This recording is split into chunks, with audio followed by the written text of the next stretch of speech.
Hello everyone, welcome back to practice mock. कैसे हो दोस्तों आप सब? उम्मीद करते हैं आप सब बहुत अच्छे होंगे, मस्त होंगे और आप सबकी तैयारी बहुत अच्छी चल रही होगी। दोस्तों अगर आपको ध्यान होगा तो हमने एक वीडियो बनाया था काइनेमेटिक इंडिटरमिनेसी पे, ठीक है, जिसमें हम लोग ये सीखे थे कि किस तरीके से आपको एग्जाम में काइनेमेटिक इंडिटरमिनेसी फाइंड आउट करना है, या फिर आप बोल दो डिग्री ऑफ फ्रीडम किस तरीके से आपको काउंट करना है। ठीक है, तो हमने लास्ट वीडियो में सबसे बेसिक बात है, जो बेसिक चीज़ें थी इसके बारे में मैंने आपको बता दिया था कि किस तरीके से आपको काउंटिंग करनी है। लेकिन आज के केस में मैं आपसे स्पेसिफिक बात करने वाला हूँ फ्रेम के केस में, कि आपको पहले तो दो तरीके से, मैंने आपको पिछले वीडियो में भी बताया था कि आपको डिग्री ऑफ फ्रीडम निकालने आनी चाहिए। एक तो हर जॉइंट पे अलग अलग जगह आपको काउंटिंग करने आनी चाहिए कि हर जॉइंट पे कितने डिस्प्लेसमेंट पॉसिबल है, क्योंकि मैंने आपको बताया था कि डिग्री ऑफ फ्रीडम होता क्या है। तो डिग्री ऑफ फ्रीडम होता है कि हर एक इंडिविजुअल जॉइंट पे कितने नंबर ऑफ पॉसिबल डिस्प्लेसमेंट है, वहां पे कितने नंबर ऑफ पॉसिबल डिस्प्लेसमेंट वहां पे एग्जिस्ट कर रहे हैं। इसका मतलब ये हो गया कि जितने भी पॉसिबल डिस्प्लेसमेंट किसी भी जॉइंट पे हैं, वो उस जॉइंट का क्या हो जाएगा, डिग्री ऑफ फ्रीडम हो जाएगा। यानी कि अगर आपको पूरे स्ट्रक्चर का डिग्री ऑफ फ्रीडम या काइनेमेटिक इंडिटरमिनेसी बताना है तो आपको ये करना था कि सारे जॉइंट पे जितने भी पॉसिबल डिस्प्लेसमेंट उन सारे को क्या कर दो, आप ऐड कर दो सिंपली, और वही क्या होगा, वही पूरे स्ट्रक्चर का डिग्री ऑफ फ्रीडम होगा, यानी कि काइनेमेटिक इंडिटरमिनेसी। ठीक है, अब मैंने आपको एक दो बात बताया था। पहला, आपको सीधे काउंटिंग करनी आनी चाहिए। दूसरा, आपको मैंने बात किया था, एक तो फार्मूला बेस पे आप क्या कर सकते हो, आंसर निकाल सकते हो। तो आज के क्वेश्चन में मैं ये डिस्कस करूंगा कि किस तरीके से आपको फार्मूला किस तरीके से अप्लाई करना है। और दूसरी जो सबसे इंपॉर्टेंट बात ये है कि सर फार्मूला कहाँ पे अप्लाई नहीं करना है। क्यों? क्योंकि देखो कहीं कहीं पे क्या होगा, कहीं कहीं पे स्ट्रक्चर में ब्रेसिंग लगे होंगे। ठीक है, और अगर आप ब्रेसिंग को जनरल मेंबर की तरह अगर आप काउंट करके फार्मूला यूज कर दिए तो आपका आंसर गलत हो जाएगा। ठीक है, तो इसलिए मैंने आपको बेसिक तरीका ही बताया था किस तरीके से आपको काउंटिंग करने आनी चाहिए, ताकि आप देखो दो बात होती है। एक तो आप सीधे फार्मूला यूज करोगे, मोस्ट ऑफ द जगह पे फार्मूला काम कर जाएगा, लेकिन जहां कहीं पे भी अगर स्ट्रक्चर में ब्रेसिंग यूज हुआ होगा और आपका ध्यान अगर उस चीज पे नहीं गया, तो ब्रेसिंग को किस तरीके से कंसीडर करेंगे, उसका डिग्री ऑफ फ्रीडम पे क्या इफेक्ट पड़ेगा, ये सारी बातें हम इसमें समझेंगे और एग्जाम्पल के थ्रू सारी बातों को क्या करेंगे, एनालाइज करेंगे। तो दोस्तों सिंपल सी बात है, मैंने ये सारी बातें आपको पिछले वीडियो में बता दिया, तो मैं सीधे आऊंगा एग्जाम्पल पे। ठीक है, और ये एक एग्जाम्पल मैंने डिस्कस किया था, ठीक है, पिछले वीडियो में ये एग्जांपल था। तो अच्छा, यहाँ पे एक बहुत जरूरी बात जो थी, यहाँ पे मैं आपको वापस बता देता हूँ। ठीक है, यहाँ पे एक जो बहुत जरूरी बात थी, ठीक है, अब आपको एक काम करना है कि सर आपके पास मैंने एक जो सबसे सिंपल बात है, ठीक है, जो सबसे जरूरी वो ये है कि आपके पास जो सपोर्ट्स हैं, आपके पास जनरली 3 सपोर्ट देखने को मिलेंगे। एक रिजिड सपोर्ट मिलेगा, एक हिंग सपोर्ट मिलेगा, एक रोलर सपोर्ट मिलेगा। अच्छा, इन सपोर्ट पे डिग्री ऑफ फ्रीडम किस तरीके से फाइंड आउट करना, उसकी बात अगर ये बात अगर आपको समझ में आ गई तो आपको फार्मूला समझ में आ जाएगा।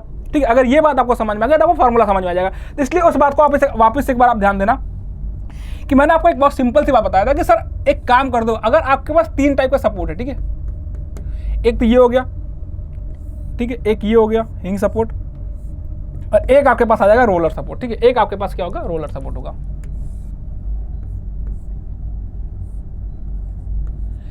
यहीं से आपको फार्मूला समझ में आ जाएगा कि क्या होता है सपोर्ट पे, किस तरीके से डिग्री ऑफ फ्रीडम काउंट करना होता है। देखो एक बात मैंने आपको सिंपल से बताया था कि सर एक काम करो कि अगर हम इनके रिएक्शंस की बात करें, ठीक है, अगर हम इनके रिएक्शंस की बात करें तो यहाँ पे आपको 3 रिएक्शन देखने को मिलेगा।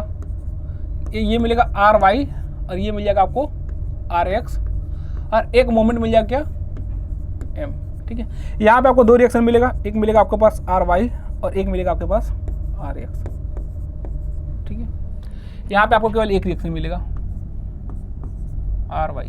ठीक है, तो ना फार्मूला बना कैसे है, सिंपल से एक बात समझो कि सर मैंने आपको क्या बताया, डिग्री ऑफ फ्रीडम का मतलब है कि बस इतना है कि उस सपोर्ट पे, उस जॉइंट पे आप ये देख लो कितने पॉसिबल डिस्प्लेसमेंट वहां पे एग्जिस्ट कर रहे हैं। अब पॉसिबल डिस्प्लेसमेंट में आपको दोनों चीजें काउंट करनी होगी, एक तो स्लोप और एक क्या होगा वहां का, एक तो डिफ्लेक्शन, दूसरा स्लोप। ठीक है, ये दोनों बातें मिलकर क्या बनती है, डिस्प्लेसमेंट बनता है। ठीक है, अब मेरे को एक बात बताओ, जहां पे किसी भी सपोर्ट में जिस डायरेक्शन में आपको रिएक्शन देखने को मिलेगा, वो रिएक्शन का काम ही ये होता है कि उस डायरेक्शन के डिस्प्लेसमेंट को क्या कर दे, वो उस डायरेक्शन के डिस्प्लेसमेंट को 0 करा दे।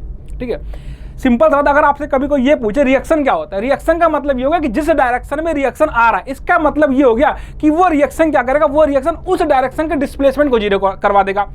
तो इससे एक बात ये समझ में आता है कि सर अगर इसका मतलब ये हो गया कि रिएक्शन क्या कर रहा है, उस डायरेक्शन का डिस्प्लेसमेंट को जीरो करवा रहा है। इसका मतलब अगर ये रिजिड सपोर्ट है, अगर ये फिक्स सपोर्ट है, तो फिक्स सपोर्ट में आपको तीनों रिएक्शन देखने को मिलेगा।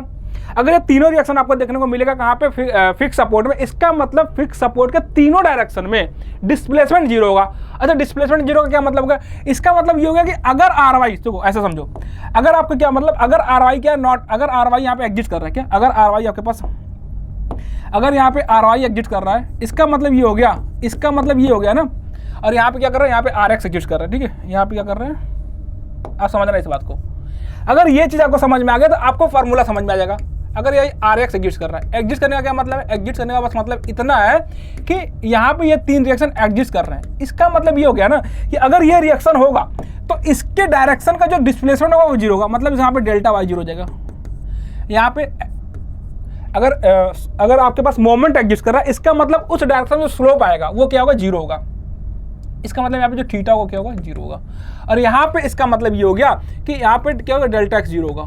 ठीक है, ये बातों को समझ में आनी चाहिए और यहीं से आपका फॉर्मूला बन जाएगा। ठीक है, बात बस इतना सा है कि जिस डायरेक्शन में रिएक्शन एग्जिस्ट कर रहा होगा उस डायरेक्शन में डिस्प्लेसमेंट एग्जिस्ट नहीं करेगा। सिंपल सा बात है। रिएक्शन का काम ही होता है कि उस डायरेक्शन को डिस्प्लेसमेंट को क्या करवाना, जीरो करवा देना। तो सिंपल सा अगर ये बात है, तो अगर यहाँ पे तीन रिएक्शन एग्जिस्ट कर रहे हैं तो इन तीनों रिएक्शन का जो डिस्प्लेसमेंट होगा वो क्या होगा, जीरो होगा। और डिग्री ऑफ फ्रीडम क्या होता है? डिग्री ऑफ फ्रीडम होता है किसी भी ज्वाइंट का total number of possible displacement. अगर यहाँ पे सारे डिस्प्लेसमेंट जीरो है तो इसका डिग्री ऑफ फ्रीडम कितना है? इसका डिग्री ऑफ फ्रीडम जाएगा, ठीक है, इसका डी ऑफ कितना है, आप डी के बोल दो सिंपल। ठीक है, आप डी के बोल दो, इसका डी के कितना जाएगा इस ज्वाइंट का, बस मैं इस ज्वाइंट की बात कर रहा हूँ, इस ज्वाइंट का डी के आप बोले, इसका डिग्री ऑफ फ्रीडम बोल दो यहाँ का। ठीक है, डिग्री ऑफ फ्रीडम कितना जाएगा, यहाँ पर जीरो हो जाएगा। ठीक है, पूरे स्ट्रक्चर की बात मैं नहीं कर रहा हूँ, बस मैं बात करूँ किसका, बस मैं बात करूँ ज्वाइंट का। ठीक है, बस मैं क्या करूँ, बात करूँ इस ज्वाइंट की। ठीक है, सेम स्टोरी यहाँ पे है। ठीक है, सेम स्टोरी आप यहाँ पे देखोगे, अगर यहाँ पे आर वाई एग्जिस्ट कर रहा है, यहाँ पे आर एक्स एग्जिस्ट कर रहा है। ठीक है, इसका मतलब सिंपल से ये हो गया। और यहाँ पे जो मोमेंट है, मोमेंट कितना, यहाँ पे जो मोमेंट होगा, यहाँ पे मोमेंट कितना, मोमेंट जीरो है, मोमेंट जीरो है। इसका मतलब मोमेंट एग्जिस्ट नहीं कर रहा है। तो इसका बस सिंपल सा मतलब ये होगा कि यहाँ पे आप थीटा एग्जिस्ट कर जाएगा और यहाँ पे क्या होगा, डेल्टा वाई क्या होगा, डेल्टा वाई जीरो होगा। और यहाँ पे डेल्टा एक्स क्या हो जाएगा, यहाँ से डेल्टा एक्स जीरो हो जाएगा।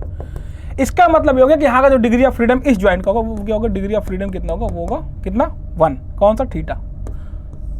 आपको ये पता होना चाहिए डिग्री ऑफ फ्रीडम 1 किसके लिए, ये है किसके लिए, थीटा के लिए। यहाँ से क्या है, यहाँ पे बस थीटा है, ये थीटा की वजह से डिग्री ऑफ फ्रीडम 1 आया है। ठीक है, ये बात आपको पता होनी चाहिए। सेम कहानी यहाँ पे, यहाँ पे क्या है, यहाँ पे आर एक्स कितना है, यहाँ पे आर एक्स आपका जीरो है, यहाँ पे आर एक्स कितना है, जीरो है। और यहाँ पे मोमेंट कितना है, इसका मोमेंट नहीं है, इसका मतलब मोमेंट कितना, जीरो है। अगर ये मोमेंट जीरो है तो इसका मतलब ये हो गया कि यहाँ पे, और ये क्या है, आर वाई ये एग्जिस्ट कर रहा है। ठीक है, ये क्या, ये एग्जिस्ट कर रहा है, मतलब ये है आर वाई है। इसका मतलब ये हो गया, सिंपल सा बात है कि डेल्टा वाई क्या होगा, डेल्टा वाई जीरो होगा।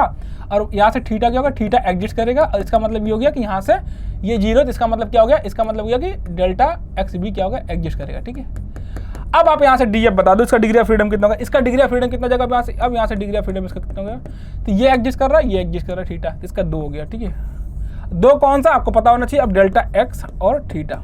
ठीक है, इसका मतलब ये हो गया, देखो सिंपल। अब फार्मूला क्या है, फार्मूला ये सीधे से डी के का जो फार्मूला वो क्या है। अब मैं फार्मूले की बात करूँ तो डी के जो डी के होता है ये कितना, 3 कितना कर दो, 3j माइनस आर। ठीक है, 3j माइनस आर। अब चलो बेसिक अभी देखो, 3j माइनस आर है। ठीक है, इसका मतलब ये आपका फार्मूला कितना, 3j माइनस आर। आपको बस क्या करना है, सिंपल सा, आपको बस एक काम ये कर देना है कि जितने भी नंबर ऑफ ज्वाइंट है उसमें 3 से मल्टीप्लाई कर दो। जितने भी नंबर ऑफ ज्वाइंट है उसमें क्या कर दो, आप 3 से मल्टीप्लाई कर दो, फिर उसके बाद क्या कर दो, माइनस आर कर दो। ठीक है, माइनस आर क्यों कर दो, ठीक है, 3j माइनस आर। ठीक है, अब 3j माइनस आर का क्या मतलब, आप एक काम करो, जितने नंबर ऑफ ज्वाइंट है, जितने नंबर ऑफ ज्वाइंट है उसको काउंट कर दो। जितने भी नंबर ऑफ ज्वाइंट है आप उसको काउंट कर दो, उसमें किससे मल्टीप्लाई कर दो, उसमें मल्टीप्लाई कर दो 3 से, 3 × j। इसका क्या मतलब हुआ, इसका मतलब ये हो गया कि अगर मैंने क्या कंसीडर किया, डी के इक्वल टू 3j का क्या मतलब हो गया कि मैं ये कंसीडर कर रहा हूँ कि उस ज्वाइंट पे, उस पर्टिकुलर ज्वाइंट पे तीनों डिस्प्लेसमेंट पॉसिबल है। तीनों डिस्प्लेसमेंट कौन कौन सा, डेल्टा एक्स और डेल्टा वाई और थीटा। ठीक है, 3J का मतलब बस इतना है कि उस पर्टिकुलर जॉइंट पे 3 डिस्प्लेसमेंट पॉसिबल है, और 3 डिस्प्लेसमेंट कौन कौन सा, एक तो डेल्टा एक्स और दूसरा डेल्टा वाई और तीसरा थीटा। अब आप ये देख लो कि टोटल नंबर ऑफ रिएक्शन कितने हैं। अगर टोटल नंबर ऑफ रिएक्शन को सब्ट्रैक्ट कर दोगे, इसका क्या मतलब होगा, इसका मतलब ये हो गया कि आप ये देख लोगे कि जिस डायरेक्शन में, मैंने आपको बताया था कि जिस डायरेक्शन में रिएक्शन एग्जिस्ट करेगा उस डायरेक्शन के डिस्प्लेसमेंट को जीरो करवाएगा। तो आपने 3J में क्या कर दिया, आपने 3J में सारे डिस्प्लेसमेंट को काउंट कर दिए हो। तो आप एक काम कर दो, जो डिस्प्लेसमेंट अब पॉसिबल नहीं है उनको क्या कर दो, उनको सब्ट्रैक्ट कर दो। अब वही डिस्प्लेसमेंट क्या होगा जो पॉसिबल नहीं, क्या होगा, नंबर ऑफ रिएक्शन होगा। क्यों? क्योंकि रिएक्शन क्या कराता है, उस पर्टिकुलर डायरेक्शन के डिस्प्लेसमेंट को जीरो करवाता है। इसका मतलब जो फॉर्मूला बन गया डीके इक्वल टू कितना होगा, 3J माइनस आर। ठीक है, रिलीज रिएक्शन अगर क्या होगा उसकी बात मैं भी बाद में करूंगा। अभी बस फार्मूला इतना ध्यान दो कि डी के इक्वल टू कितना होगा, 3J माइनस आर, जहां पे J क्या होगा, नंबर ऑफ जॉइंट, आर क्या होगा, नंबर ऑफ रिएक्शन।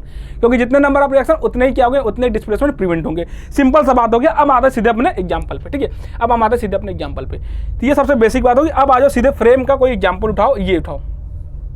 अब यहाँ पे आपको ये समझ में आ जाएगा कि सर आपको काउंटिंग क्यों जरूरी है। ठीक है, ब्रेसिंग अगर देखो होता है। अब ये देखो इसमें क्या, ये ब्रेसिंग है।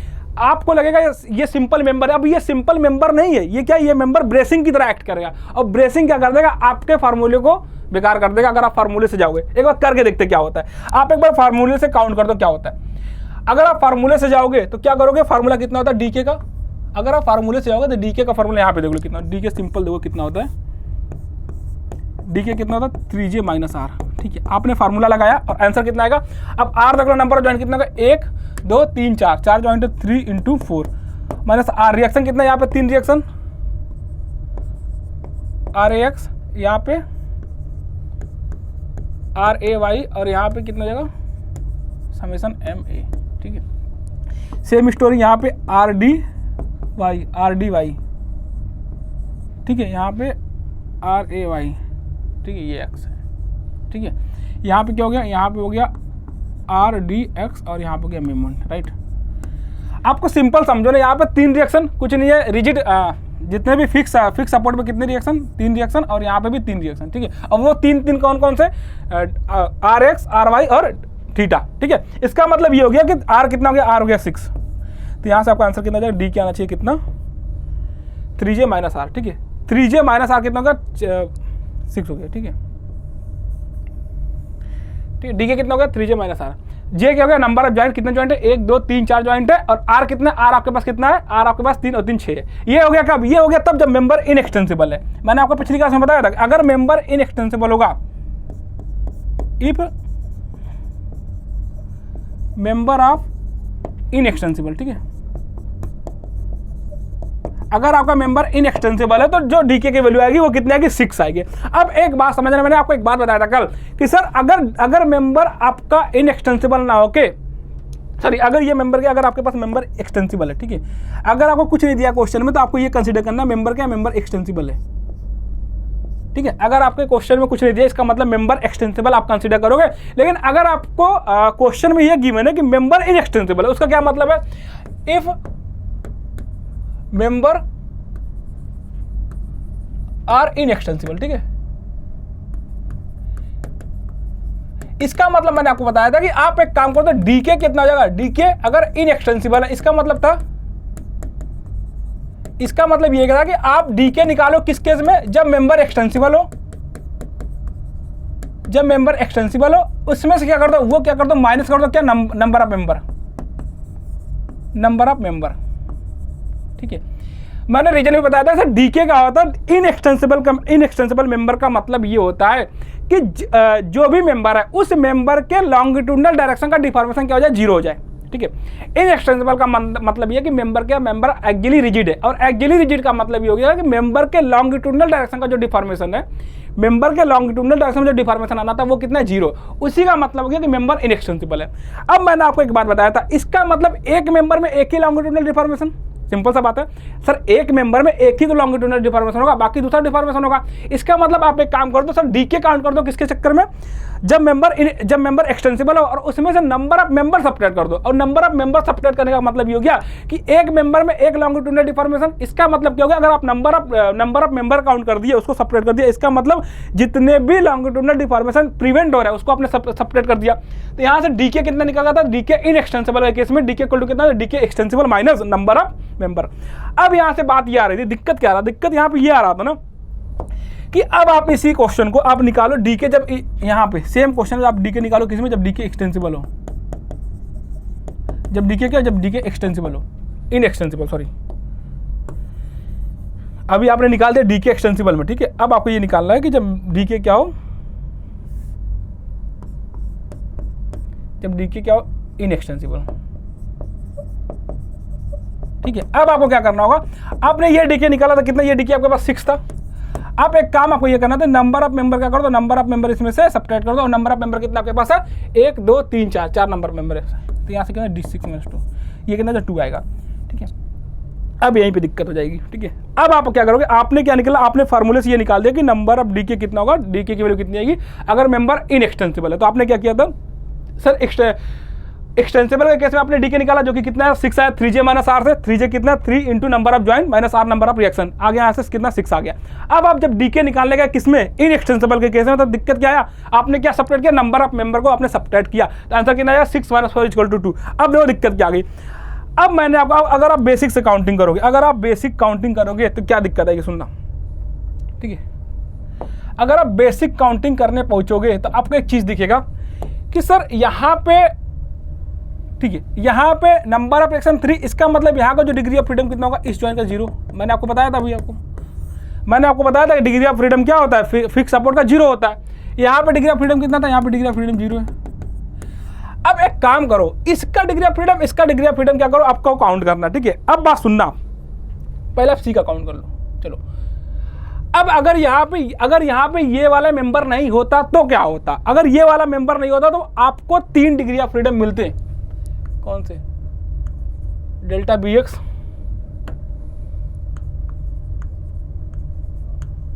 डेल्टा BY और थीटा B, ठीक है। ये 3 डिग्री ऑफ फ्रीडम अगर आपको मिलते हैं, ठीक है। और यहाँ पे अगर यहाँ पे क्या होता, अगर यहाँ पे कुछ नहीं होता तो यार सिंपल कितना होता, डेल्टा CX कितना होता है, डेल्टा CX एग्जिस्ट करता है, डेल्टा CY होता और थीटा Y होता, ठीक है, ठीक है। अच्छा, अब अगर मेंबर क्या होगा, मेंबर इनएक्सटेंसिबल, अगर मेंबर इनएक्सटेंसिबल होगा तो क्या होगा, अगर मेंबर इनएक्सटेंसिबल होगा इसका मतलब इस मेंबर का जो लॉन्गिट्यूडनल डायरेक्शन का जो डिफॉर्मेशन है वो क्या होगा, 0 होगा। अगर इस मेंबर का लॉन्गिट्यूडनल डायरेक्शन का डिफॉर्मेशन 0 होगा, इसका मतलब अब ये मेंबर वर्टिकली क्या करेगा, ये वर्टिकली डिफॉर्म नहीं करेगा, इसका लॉन्गिट्यूडनल डायरेक्शन क्या होगा, वर्टिकल डायरेक्शन होगा। और ये अब इसमें वर्टिकल डायरेक्शन में कोई डिफॉर्मेशन नहीं आएगा। अगर बी पॉइंट पे वर्टिकल डायरेक्शन में कोई डिफॉर्मेशन नहीं आना, इसका मतलब क्या होगा, ये बी जॉइंट में अब ऊपर मूव नहीं करेगा। सिंपल सी बात है, अगर इस मेंबर के वर्टिकल डायरेक्शन में, इसके लॉन्गिट्यूडनल डायरेक्शन में आपको डिफॉर्मेशन 0 करवाना है, इसका मतलब अब इस बी पॉइंट का भी क्या होगा, इस बी पॉइंट का डिस्प्लेसमेंट कितना होगा, 0 होगा, किसमें, वाई डायरेक्शन में। अगर इसको मैं वाई डायरेक्शन कंसीडर करूं, इसका मतलब बी डायरेक्शन का जो डिस्प्लेसमेंट होगा वो क्या होना चाहिए, 0 होना चाहिए। इसका मतलब अगर मेंबर इनएक्सटेंसिबल है तो ये कितना होगा, BY कितना होना चाहिए, BY 0 होना चाहिए, सिंपल सी बात है। और सेम स्टोरी, अगर ये CD मेंबर क्या है, अगर ये CD मेंबर इनएक्सटेंसिबल है तो इसके CD मेंबर के वाई डायरेक्शन का जो डिस्प्लेसमेंट है CY, वो क्या होना चाहिए, वो 0 होना चाहिए। अगर वो 0 होना चाहिए तो ये कितना जाएगा, ये 0 हो जाएगा। कब का केस है, ये जब मेंबर इनएक्सटेंसिबल है। अब बात सुनना, अब बात अगर सुना जाए तो सर अगर ये जो BC मेंबर है, अगर BC मेंबर, ये जो BC वाला मेंबर है, अगर ये इनएक्सटेंसिबल है, इसका मतलब अब BC मेंबर के लॉन्गिट्यूडनल डायरेक्शन में कोई डिफॉर्मेशन नहीं आएगा। अगर कोई डिफॉर्मेशन नहीं आएगा, इसका मतलब अगर ये BC मेंबर आगे मूव कर रहा है, ये BC मेंबर आगे मूव कर रहा है, तो यहाँ पे जो डिस्प्लेसमेंट आता है वही सेम डिस्प्लेसमेंट यहाँ पे आता। सुनना एक बात को, मैं बात कर रहा हूँ इस क्वेश्चन की, ठीक है, मैं बात कर रहा हूँ इस क्वेश्चन की। यहाँ पे क्वेश्चन था, ठीक है, पहले इसको सुन लो कि अगर यहाँ पे मेंबर को इनएक्सटेंसिबल बनना है, इसका क्या मतलब, इसका मतलब ये था कि सर एक काम कर दो कि जो BY है वो 0 कर दो और जो CY हो क्या कर दो, 0 कर दो, ठीक है, इतना समझ में आया। BY को 0 करो, CY को क्या करो, 0 करो। क्यों? क्योंकि ये मेंबर, अगर ये वाला मेंबर इनएक्सटेंसिबल है तो आपको AB डायरेक्शन के वर्टिकल डायरेक्शन में कोई मूवमेंट नहीं मिलेगा, ठीक है, ये लॉन्गिट्यूडनल डायरेक्शन में डिफॉर्म नहीं करेगा। इसका मतलब ये बी पॉइंट ऊपर नहीं जाएगा, इसका मतलब बी पॉइंट का जो वाई डायरेक्शन डिस्प्लेसमेंट होगा वो 0 आना चाहिए। और सेम स्टोरी यहाँ पे CD जो मेंबर है वो CD मेंबर का सी पॉइंट पे वाई डायरेक्शन डिस्प्लेसमेंट 0 आना चाहिए था। लेकिन अगर मेंबर क्या, अगर BC मेंबर की बात करें, अगर BC मेंबर इनएक्सटेंसिबल है, इसका मतलब इस BC मेंबर के लॉन्गिट्यूडनल डायरेक्शन में कोई डिफॉर्मेशन नहीं आ रहा। इसका मतलब ये है कि अगर ये BC मेंबर अगर यहाँ से ये मूव करा, यहाँ से जितना इधर मूव करेगा उतना इस मेंबर से आगे मूव कर जाएगा, इसका लेंथ को आपको आगे नहीं बढ़ना। लेकिन ये क्या करेगा, ये इस डायरेक्शन में मूवमेंट तो कर सकता है, देखो ये इस डायरेक्शन मूव करेगा। इसका मतलब ये कि इनएक्सटेंसिबल का मतलब बस ये हो गया, इस मेंबर की लेंथ नहीं बढ़नी चाहिए। अगर इस मेंबर का लेंथ आपको नहीं बढ़ाना, इसका मतलब ये कि ये जो पूरा का पूरा मेंबर है जितने अमाउंट से इस जॉइंट पे, जितने अमाउंट से इस जॉइंट पे डिस्प्लेस होगा उतने ही अमाउंट से इस जॉइंट पे भी डिस्प्लेस हो जाएगा। तो ये कहानी बनती कुछ। अगर ये कहानी बना, इसका मतलब ये हो जाएगा, पता क्या, इसका मतलब जो डेल्टा बी एक्स जितना होगा वही क्या होगा, डेल्टा बी वाई होगा। इसका मतलब बस इतना हो गया कि जो डेल्टा बी एक्स होगा वही क्या होगा, वही डेल्टा बी वाई होगा। डेल्टा सी एक्स हो जाएगा। ठीक है, इसका मतलब ये हो गया। ये मतलब किसका, ये मतलब है अगर बीसी मेंबर आपका इनएक्सटेंसिबल है, इसका मतलब डेल्टा बी एक्स क्या होगा, डेल्टा सी एक्स के बराबर होगा। इसका मतलब जितने अमाउंट से ये वाला मेंबर इधर, जितने अमाउंट से ये वाला मेंबर इधर मूव करेगा उतने सेम अमाउंट से ये वाला मेंबर इधर मूव करेगा।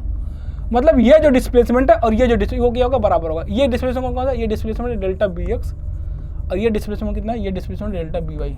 ठीक है, ये क्या होगा, बराबर होगा। ठीक है, अगर ये बराबर हुआ इसका मतलब अब आप डिग्री ऑफ फ्रीडम इसका बताओगे जब मेंबर इनएक्सटेंसिबल होगा। ठीक है, अब अगर बताओगे डिग्री ऑफ फ्रीडम जब मेंबर इनएक्सटेंसिबल होगा तो क्या होगा, होगा ये कि आप टोटल डी एफ बता दो। तो टोटल डी के जब मेंबर एक्सटेंसिबल था, जब मेंबर एक्सटेंसिबल था तो कितना डी के था, 3j माइनस आर, और ये कितना था 4, 3 × 4 - 6, कितना 6 आ रहा था।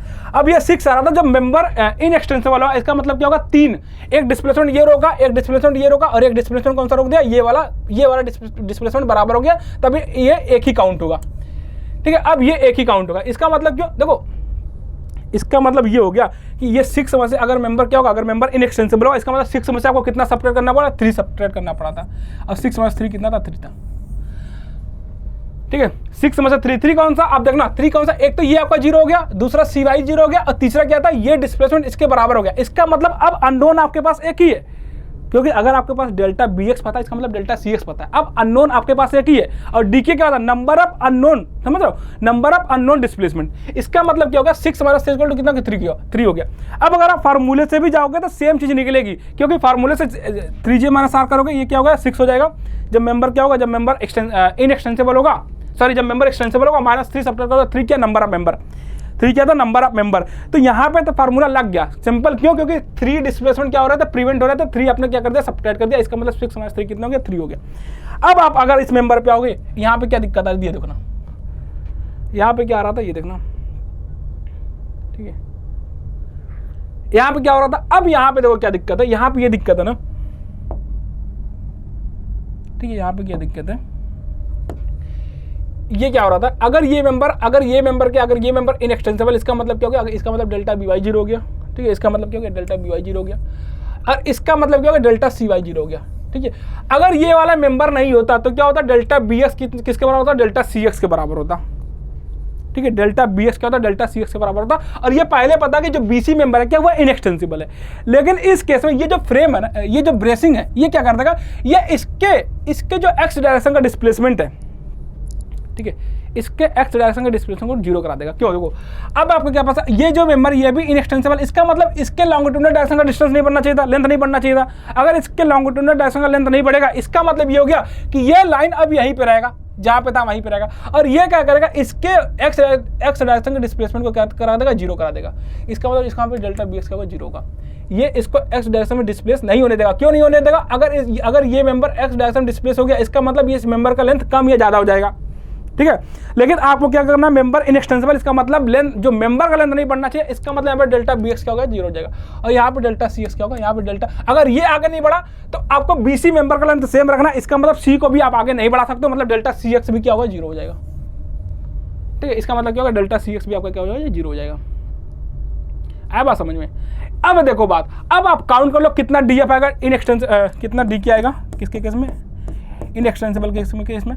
आप काउंट करो कितना हो गया, अब आप काउंट कर लो कितना हो गया, देखो यहाँ पर तो 0 हो गया, यहाँ पर तो 0 हो गया। अब आपके पास कौन सा मेंबर है, एक तो डेल्टा, एक तो यहाँ पे थीटा भी एग्जिस्ट करेगा, थीटा भी यहाँ पे एग्जिस्ट करेगा, और एक आपका क्या एग्जिस्ट करेगा, यहाँ पे थीटा वाई एग्जिस्ट करेगा। ठीक है, थीटा बी, थीटा सी। ठीक है, तो यहाँ से कितना हो जाएगा, यहाँ से आपके पास कितना हो जाएगा, 2, डी की कितना हो जाएगा, 2 हो जाएगा। ठीक है, अगर आप जनरल काउंटिंग करोगे तो डी की कितना हो जाएगा, 2 हो जाएगा। ठीक है, अब देखो, अब इसके बाद अभी देखो, अभी आपको ठीक दिखा, अब आप अगले में काउंट कर लो, अब इसमें काउंट कर लो। अब आपके पास डबल ब्रेसिंग है। ठीक है, अब आपके पास डबल ब्रेसिंग, आप क्या करो, डी के काउंट करो, किससे, डी के काउंट करो तो आप किससे, जल्दी से 3j - r से। डी के कितना होगा, 3j - r। मैं बात करूँ किसका, मैं बात करूँ जब मेंबर एक्सटेंसिबल है, जब मेंबर एक्सटेंसिबल है, राइट। अब आप काउंट करो 3 इंटू जे कितना हो गया, 1 2 3 4 4 माइनस आर कितना हो गया, आर यहाँ पे 3 3 यहाँ पे रिएक्शन, ठीक है, 3 3 6 तो 12 में से 6 हो गया, ठीक है। अब आप जब मेंबर एक्सटेंसिबल होगा क्या होगा, जब मेंबर इनएक्सटेंसिबल होगा,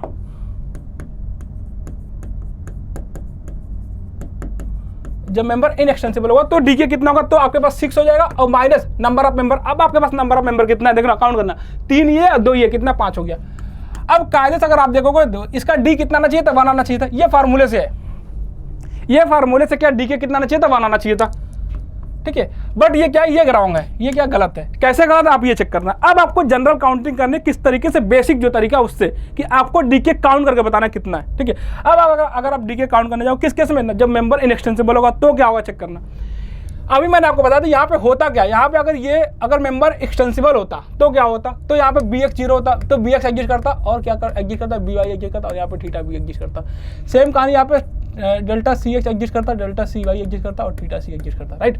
अब आप देखो जब मेंबर इनएक्सटेंसिबल होगा इसका मतलब ये लेंथ तो नहीं बढ़ेगा, इसका मतलब ये 0 हो जाएगा और ये 0 हो जाएगा, ये तो खत्म हो गया, ये 2 तो खत्म हो गया ऐसे ही, ये 2 क्या, ये खत्म हो गया, ठीक है। अब आप देखो, अब पिछले जैसे मैंने आपको पिछले क्वेश्चन बताया था सेम स्टोरी यहाँ पे भी फॉलो होगा कि ये ब्रेसिंग क्या करेगा, ये ब्रेसिंग डेल्टा bx को 0 कराएगा, इसके x डायरेक्शन को क्या करेगा, x डायरेक्शन को डिस्प्लेसमेंट को 0 कराएगा। और जब x डायरेक्शन का डिस्प्लेसमेंट 0 हो गया इसका मतलब अगर BC मेंबर इनएक्सटेंसिबल है तो डेल्टा cx तो अपने आप 0 होगा, तो डेल्टा cx पिछले क्वेश्चन में भी 0 था, यहाँ पे भी 0 था, ठीक है। इसका मतलब अब अगर आप अभी भी काउंट करोगे तो यहाँ पे जो डी के आएगा, यहाँ पे जो डी के आएगा कितना आएगा, जब मेंबर इनएक्सटेंसिबल होगा कितना आएगा, एक तो यहाँ पे 2 आएगा, 2 कौन सा, अब 2 देखो कौन सा, एक थीटा बी है, एक थीटा बी है और एक क्या, एक थीटा सी है, ठीक है। इसका क्या मतलब हो गया कि अभी भी आपके पास जो डी के कितना आ रहा है, 2 आ रहा है।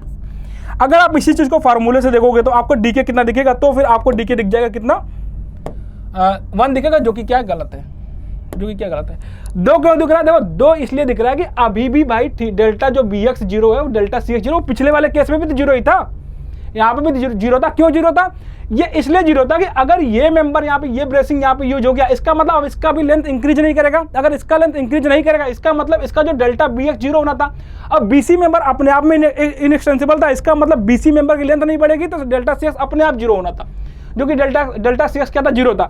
तो डीके कितना था, 6 माइनस 4 इक्वल टू 2, ये फार्मूला से था। अब बाकी अगर आप काउंटिंग करोगे तो भी डीके कितना रहा था, 2 आ रहा था। कौन कौन सा ये डीके था, यहाँ पे ये डीके आपके पास कौन था, एक तो डेल्टा बी था, एक थीटा बी, एक थीटा सी। और सेम स्टोरी मैंने आपको बताया यहाँ पे भी कि अगर डीके डेल्टा cx 0 या डेल्टा बी, यही सेम स्टोरी यहाँ पे भी होगा। तो अब डीके आना चाहिए था 2 कौन सा, थीटा बी 0 हो गया, थीटा सी 0 हो गया। अब प्रिवेंट कौन कौन सा डिस्प्लेसमेंट हो गया, ये चारों डिस्प्लेसमेंट क्या हो गया, प्रिवेंट हो गया, एक ये, एक 2 ये, 2 ये, 4 डिस्प्लेसमेंट, ठीक है।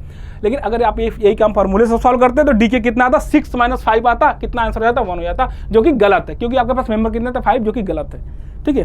तो आपको इस बात का अच्छे से ध्यान रखना है कि आपको जब कभी भी स्ट्रक्चर में ब्रेसिंग दिख जाए, ये ब्रेसिंग है, आपको पता होना चाहिए ये ब्रेसिंग है, ये ब्रेसिंग की तरह बिहेव कर रहा है। तो आप ये देखो कि आपका डिग्री ऑफ फ्रीडम अगर आपको डीके की वैल्यू बताना, काइनेमेटिक इंडिटरमिनेसी की वैल्यू बताना, आपको काउंटिंग करनी पड़ेगी, ठीक है। और मैं तो ये बोलूंगा आप अपना इतना अच्छा हैबिट रखो ना कि आपको काउंटिंग करने आनी चाहिए हर एक जॉइंट की, ताकि क्वेश्चन एग्जाम में क्वेश्चन गलत करने की पॉसिबिलिटी ही खत्म हो जाए, फार्मूले से करना ही नहीं है। हाँ, जब आपको एकदम सिंपल स्ट्रक्चर दिख रहा हो, बहुत लेंदी सा स्ट्रक्चर लेकिन सिंपल स्ट्रक्चर, वहाँ पर कोई ब्रेसिंग दिख ही नहीं रहा, तो फिर आप फार्मूला यूज कर लो, ठीक है। अदरवाइज आपको काउंटिंग आनी चाहिए कि किस हर एक जॉइंट पे डिस्प्लेसमेंट काउंट करने आना चाहिए। देखो यहीं पे क्वेश्चन हो जाएगा आपका गलत, अगर आप क्या करोगे, मेंबर को इनएक्सटेंसिबल के लिए आप मेंबर का डीके निकालोगे, उस केस में अगर आपने उसको जॉइंट अगर उसको फार्मूले से आप करोगे तो, ठीक है। तो दोस्तों ये दूसरा पार्ट है, अभी मैं और क्वेश्चन आपको डीके पे करवाऊंगा, उसका एक और मैं वीडियो बनाऊंगा, बहुत अच्छे एग्जाम्पल इसमें डीके के लिए, ठीक है। आप देखो कि किस तरीके से आप फार्मूले से क्वेश्चन करोगे, आंसर गलत आ जाएगा आपका। फिर एक रिलीज स्ट्रक्चर पे, ये रिलीज स्ट्रक्चर आएगा तो किस तरीके से डीके काउंट होगा, ये सारी बातें मैं आपको वीडियो में, नेक्स्ट वाले वीडियो में आपको बता दूंगा, ठीक है। आज के वीडियो में इतना ही रखता हूँ। Thank you everyone.